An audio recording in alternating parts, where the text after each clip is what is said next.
വിശന്നവർക്കെന്ന് അപ്പം പകുത്തു നൽകാൻ എൻ കൈകളിൽ ആത്മധൈര്യം നൽകാം.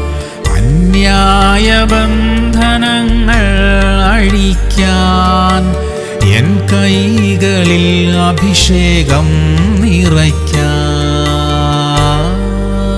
സങ്കീർത്തനങ്ങൾ 78:4. നാം അവരുടെ മക്കളോട് അവയെ മറച്ചുവെക്കാതെ വരുവാനുള്ള തലമുറയോട് യഹോവയുടെ സ്തുതിയും ബലവും അവൻ ചെയ്ത അത്ഭുത പ്രവൃത്തികളും വിവരിച്ചു പറയും. പ്രിയമുള്ളവരെ, ദൈവം ചെയ്ത അത്ഭുതങ്ങളെക്കുറിച്ച് നമ്മുടെ മക്കളോട് വിവരിച്ചു പറയണം. നമ്മെ നടത്തിയ വിധങ്ങളെക്കുറിച്ച് പറഞ്ഞു കൊടുക്കണം. ഇന്ന് അവർ അനുഭവിക്കുന്ന നന്മകൾക്ക് പിന്നിൽ ദൈവം ചെയ്ത ഉപകാരങ്ങളെക്കുറിച്ച് വ്യക്തമായി മനസ്സിലാക്കി കൊടുക്കണം. ഭാവിയിൽ അവരുടെ പ്രാർത്ഥനകൾക്കും ദൈവം മറുപടി തന്ന് അവരെ വഴി നടത്തും എന്ന് ഗ്രഹിപ്പിച്ചു കൊടുക്കണം. തലമുറകൾ ദൈവാശ്രയമുള്ളവരായി നിലനിൽക്കുന്നതിനായി നമുക്ക് പ്രാർത്ഥിക്കാം. സ്വർഗീയ പിതാവേ, അവിടുന്ന് ഞങ്ങളെ നടത്തിയ വിധങ്ങൾക്കായിട്ട് സ്തോത്രം. അതെല്ലാം ഞങ്ങളുടെ മക്കളെയും ഗ്രഹിപ്പിച്ചു കൊടുക്കുവാനുള്ള കൃപ തരണമേ. ഞങ്ങളുടെ മക്കൾ ദൈവാശ്രയമുള്ളവരായി ജീവിക്കാൻ സഹായിക്കണമേ.